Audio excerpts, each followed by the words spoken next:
Kaya minsan sabi natin, Jehovah's Witness, Church of Christ, Baptist, Methodist, Born Again, Pentecostal, Evangelical, Catholic, Muslim, Old Path, Dating Daan, Iglesia ni Cristo, Tamang Daan, Church of the Latter-day Saints.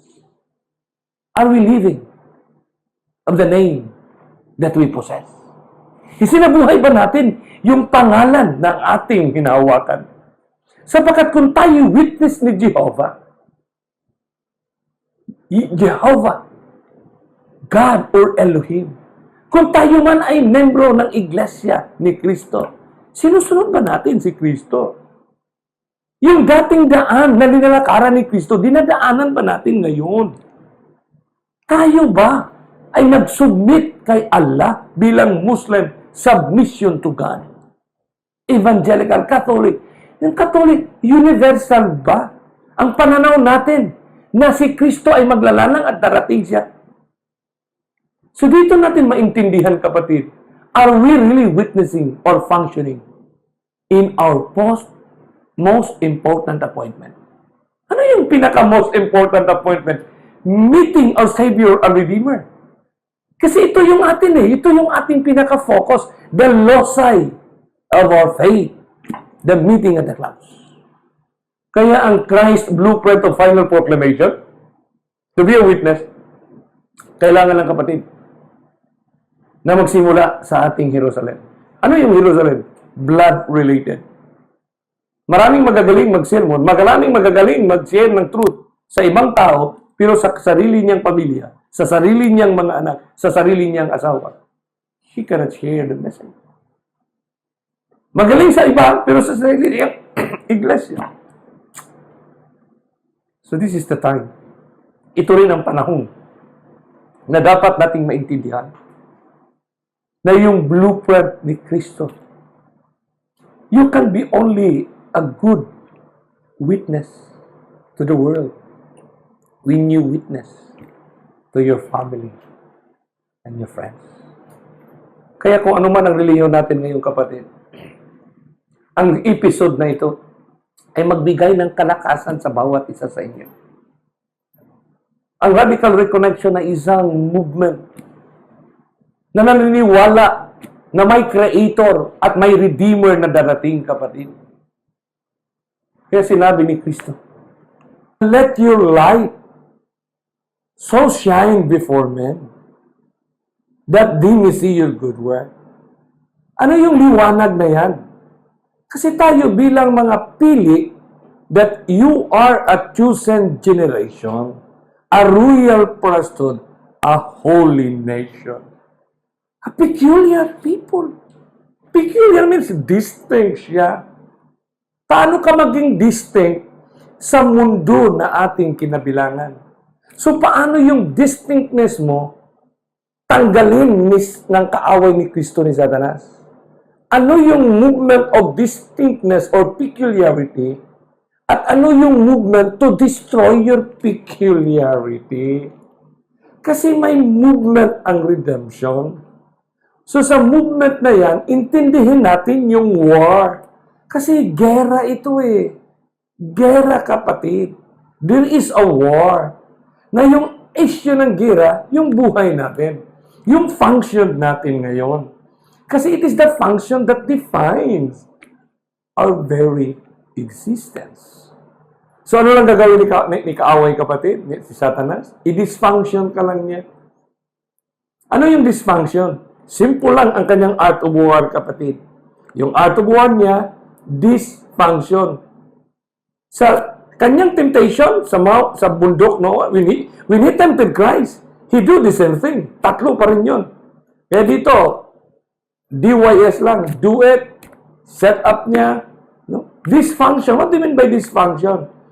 It is a technical term na sinasabi, failure to perform its function properly. A disturbance in a usual pattern of activity or behavior. Yung usual mo being Christians, ay i-disturb niya yan na hindi ka makatayo. Hindi mo mapanagumpayan. Hindi mo matayuan ang isang katotohanan. Kaya magugulat tayo, kapatid, sa ating karanasan. Napakabait dito sa Pilipinas. Pagdating sa ibang bansa, iniwanan na ang pamilya niya.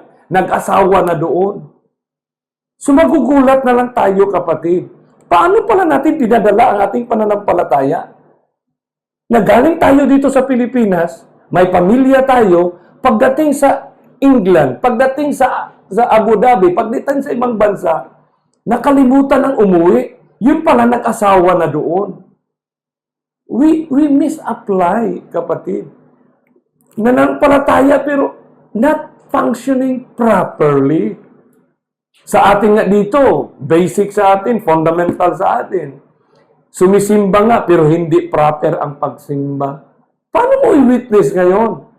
Nandoon ka sa ibang bansa, paano mo i-witness sa isang Arabo na may pananampalataya ka? Na hindi mo pwedeng i-give up, in exchange of material possessions, the faith that you possess. Nakakalungkot man sabihin, mga kaibigan at mga kapatid, habang tayo nanunood dito, maramdaman natin yung bigat ng movement na ito. May kakilala tayo, may kapatid tayo, may kaibigan tayo, na nalungkot tayo kasi nang umalis na dito, pagdating sa ibang bansa, nag-asawa doon ng iba. Nakalimutan na may pamilya siya dito sa Pilipinas. So hindi niya yung movement of migration, kapatid. Nagkaroon ng misplaced priorities, misapplied blueprint, missed focus proclamation. So ano yung proclamation? May proclamation na pero hindi tama. Sinabi nga doon, may trumpeta nga tumunog pero hindi certain ang kanyang sound. Kaya itong MIS, kapatid, ito ang pinakamaraming word sa dictionary. Miss, no? Dito natin malalaman sa susunod nating episode yan, yung importance ng MIS. Kaya dito, mayroong isang libro na isinulat ni George Knight, isang kilalang historian, isang profesor, isang pastor. Napakatagal ng libro ito, kapatid. Siguro mga 2009 pa ito isinulat. I forgot the year, no? Pero ang title ng libro niya, The Apocalyptic Vision and the Mutiny of Adventism. Tapos ang sub-sentence niya, are we erasing our relevancy? Bakit nagkaganito, kapatid? Nawala yung relevancy. Yung relevancy ng isang bagay, nakaukit lang sa sinasabi nating witnessing. Kaya, and this gospel of the kingdom shall be preached in all the world for a witness unto all nations. Hindi natigil ang statement ni Jesus, preaching. Because ang importante doon, that you will be a witness. So how do we witness that Christ is coming? How do we witness about His kingdom that will come? Kaya sinabi dito, in a life of preparation, ilang bisis kaya binasa ni Satanas? Kasi angel naman siya. Dati. Ngayon, angel pa rin siya, pero fallen. Yung John 14:1-3. How many times he read this verse? Sinabi ni Kristo, I go to prepare a place for you. And if I go and prepare a place for you, I will come again and receive you unto myself. And receive you to myself, that where I am, there you may be also. Ang sinabi ni Kristo, I will come again.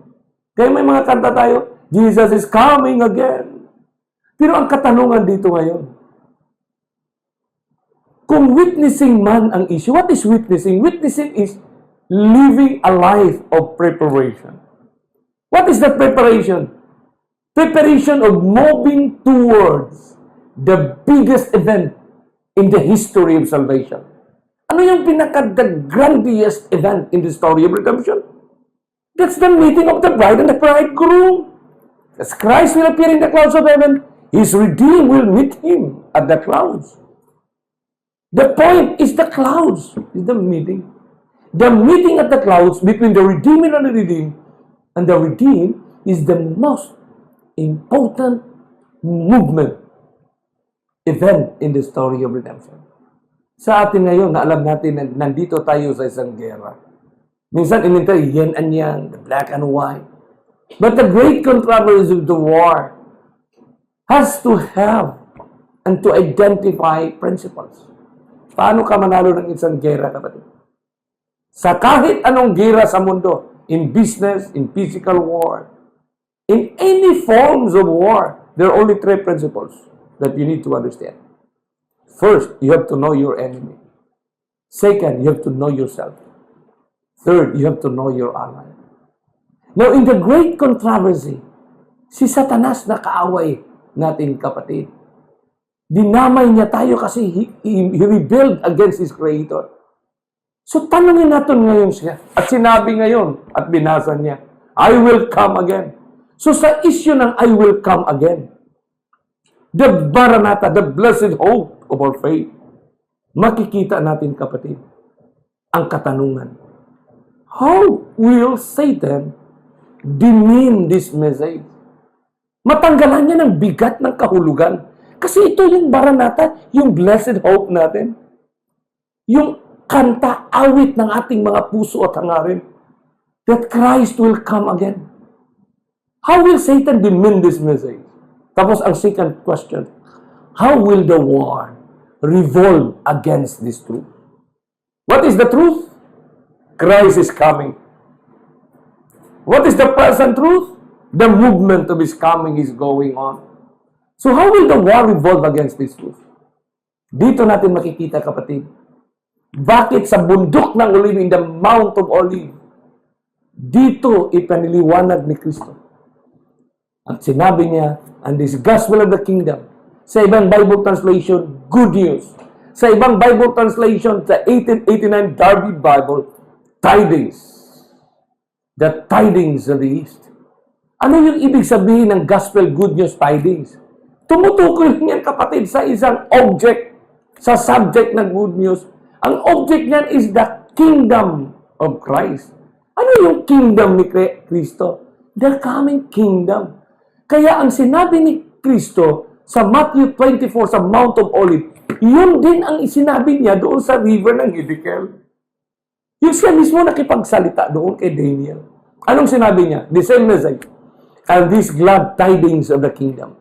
Bakit glad tidings of the kingdom? Because that's the blessed hope. The coming kingdom shall be preached in all habitable earth. Pero these glad tidings, sinabi ni Kristo sa River Hiddekel, but tidings out of the east. Ano yung tidings out of the east? Kung si Kristo man ang nagsabi nito, the same words stated from His own lips. How did Jesus described this gospel proclamation? Sinabi niya dito, kapatid, sa Matthew 24 verse 27, for as the lightning cometh out of the east, and shineth even unto the west, from the east to the west, so shall the coming of the Son of Man be. So the coming of Jesus Christ is being pictured to be as like the lightning that comes out of the east. So coming from the east, kaya sinabi niya dito sa Luke 21 verse 31, so likewise, when you see these things come to pass, He uses the verb see. Pag makita niyo ang mga bagay na ito na nangyayari, know ye that the kingdom of God is nigh at hand. Isa lang ang subject, kapatid. The coming kingdom. The coming Christ. Because Christ represents the promise of His kingdom. So the coming of Jesus is also referred to as the coming kingdom.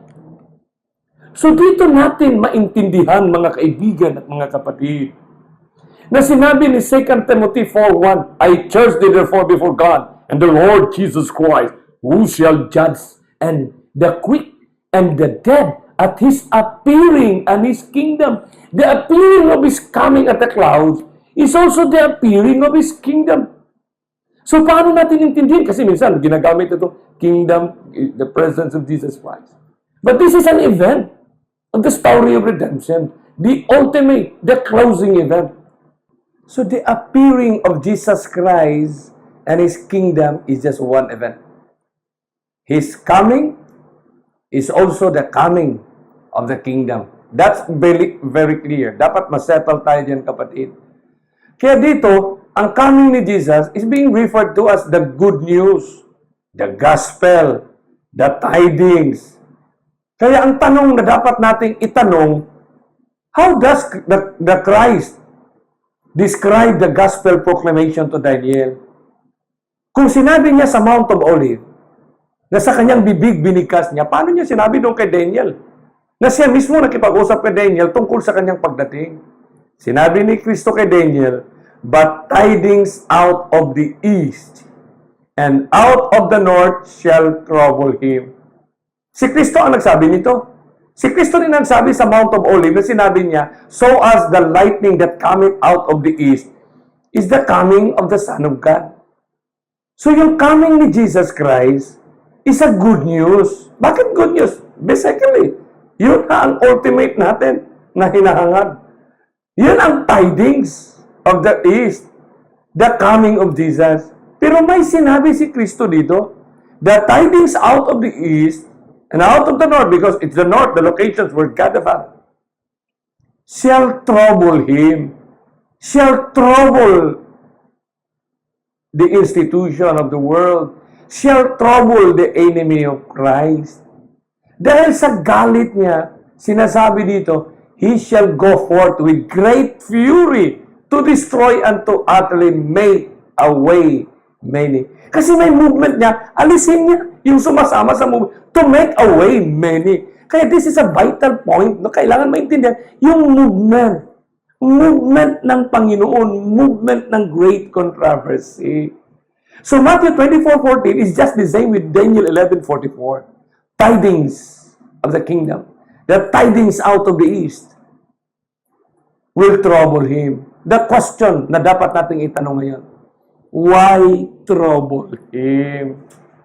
Bakit matrouble ang kaaway ni Kristo? Bakit yung tidings, gospel, or the good news shall trouble him and the rest of the enemy of Christ? Why will they run after us? The one that will proclaim with great fury to destroy us. Why trouble him? Why they will stand against it? Why they will go against the holy people of God? Shall trouble him. Sapagkat ngayon, kaibigan, mga kapatid sa anumang pananampalataya, as we trace and we scan, yung word na scan, madali na lang natin yan kasi that's a common term in our time. Scan, i-scan mo lang. Ano pala ang dalawang theologies ngayon sa mundo? Hinati na lang tayo sa ating paniniwala sa Panginoon. Ang tinatawag sa movement na yan ay premillennialist theology at postmillennialist theology. Ano ang ibig sabihin ng millennium? 1,000 years. Yung 1,000 years, kapatid, na may naniniwala sa isang pananampalataya. Dahil yun ang kanilang pananaw. Na 1,000 years, ang mga anak ng Diyos ay nasa langit. Pero sa kabilang dako, may mga tao na mananiniwala, mananampalataya din sila, na ang mga anak ng Diyos, the people of God, are in earth. 2 point right here, heaven and earth. 1,000 years, nandoon daw ang mga anak sa Diyos sa langit. 1,000 years, ang mga anak ng Diyos ay nandito daw sa lupa. Dalawa na lang ang theologies ngayon, kapatid. So itong theology na to, na tumutukoy sa coming of Jesus Christ, the second coming, ay nahati na lang tayo. Kaya nga, dalawa lang talagang contending party ngayon. Simula sa Genesis 3:15, I will put enmity between you and the woman, between thy seed and the seed. Dalawa lang kapatid yan, the contending. Kasi pag nasa gitna ka, lukewarm ka niyan.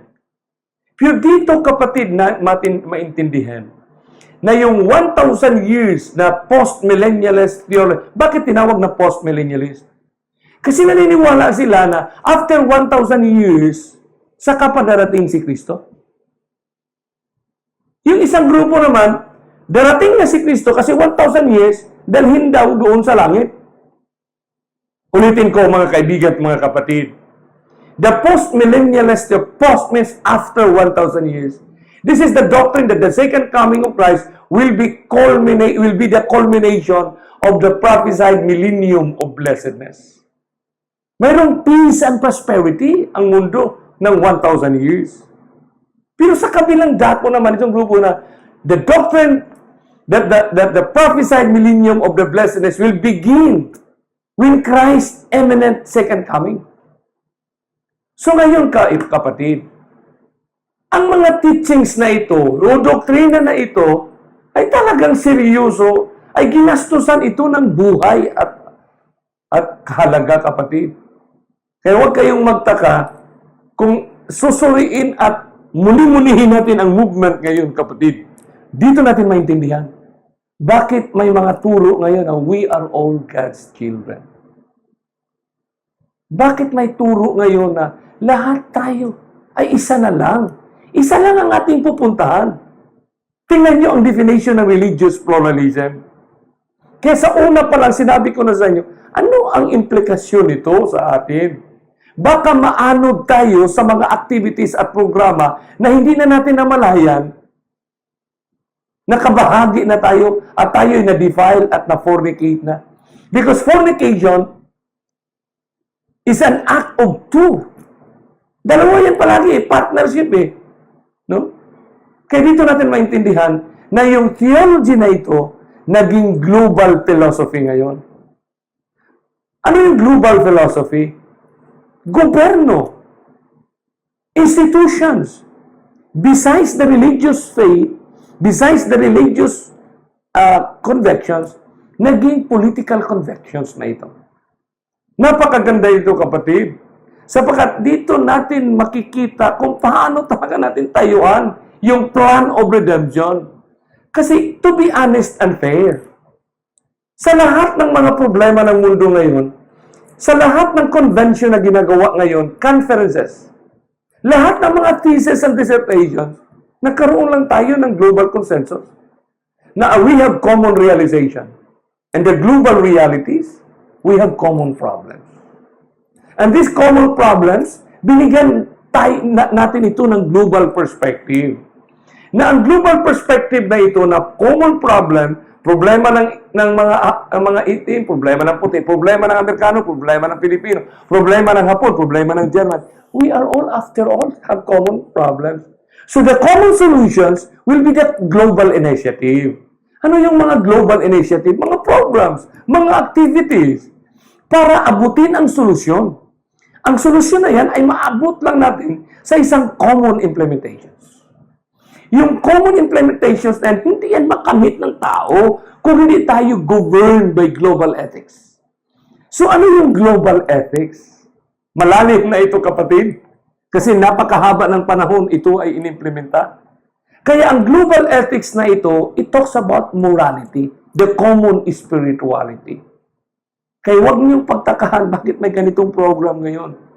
So, ang human need ng tao ngayon is love and unity. So, the gospel of peace is the common message. Kaya sa lahat ng famines, pestilence, and earthquakes, na global ang scale niya, kailangan natin ng global solutions. Kaya sa ating generations, kailangan natin makuha ang global education, global economics, global health, global initiative, global interdependence, global spirituality. Ano yung global? Ecumenical, religious pluralism, global interreligious activities. Because no man is an island. We are the world. We are the children. We are the one who make a brighter day. So dito natin maintindihan at makikita ngayon, understanding. How do we understand? Sabi ng isang author, sinabi niya, please pray earnestly for the understanding of the times in which we live, for a fuller conception of His purpose, and for efficiency in soul saving. Epic Summit, Global Summit, ASEAN Summit. Makikita natin, these are leaders of the world, presidents of the world. Pero pag titingnan mo ang kanilang mga discussions, titingnan mo ang kanilang mga plan of actions, is exactly what Matthew 24:14. What the Bible is telling us. Sa mga iPhone, sa mga iPad, tingnan mo lang yung iTunes. Magugulat ka, kapatid. Kasi ang discussions, wala ng separation of church and state. The discussion is just simply one. Faith and foreign aid. Religion and security. Bakit kailangan natin ng national ID? For national security. To protect one's right. Religion and U.S.-Latin America relations. Religion and the U.S. foreign policy. Tingnan mo mga speakers niyan. Sino ang mga discussants niyan?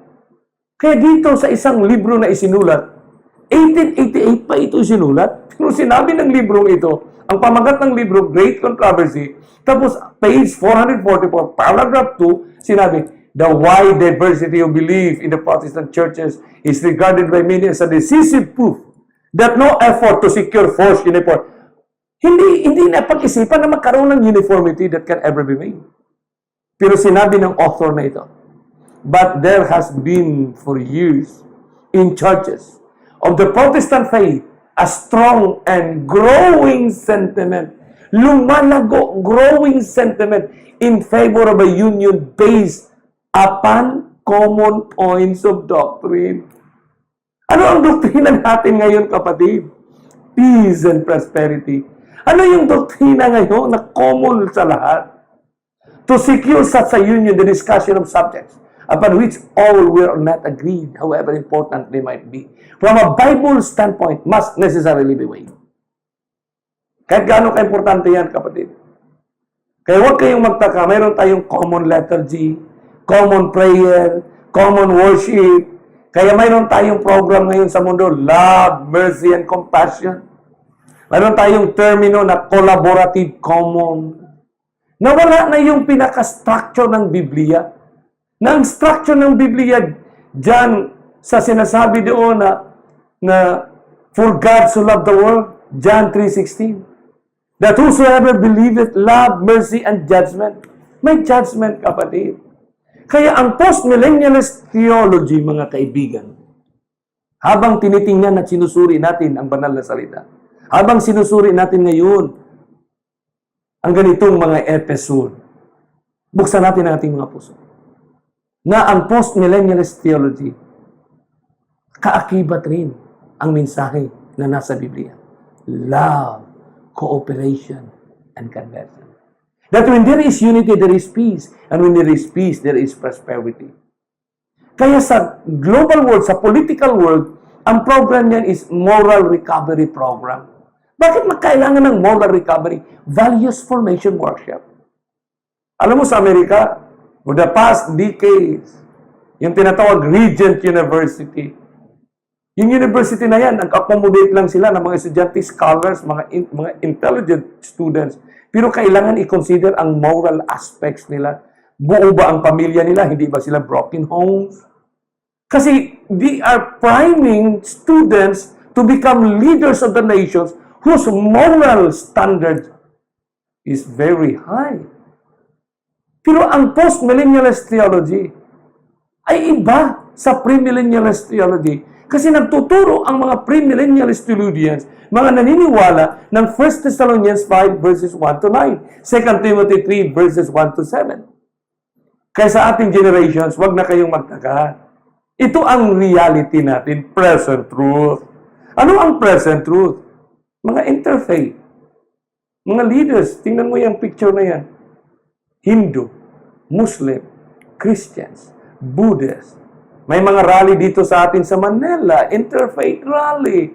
Nag-rally yan kasi ang kausa nila ay really for the rights to believe. Sa ating generation, napakaraming celebrations of interfaith marriages, kapatid. Dito sa isang church sa Amerika, sa New Jersey State, the Inspiring Interfaith Program. Kaya dito sa ating generations, thousands of projects and programs regarding worship. Tingnan niyo ang mga lugo niyan, kapatid. We are one. Worship, teaching, and healing. Kaya mayroong mga medical missionaries, mayroong mga livelihood programs. Let us gather together, worship. Let us sing the song. Halos parehas lang ang kanta sa lahat. Ang kanta nila, kanta natin. Ang kanta natin, kanta nila. Tingnan mo yan, worship, teaching, and healing. Come, join us. Worship me with thankful heart. Each one, reach one. Napakatagal ng program ito, kapatid. Asian for Christ. Ilang taon pa yun? 1980s pa yan. Asian for Christ. Eh, mayroon tayong mga activities, kapatid.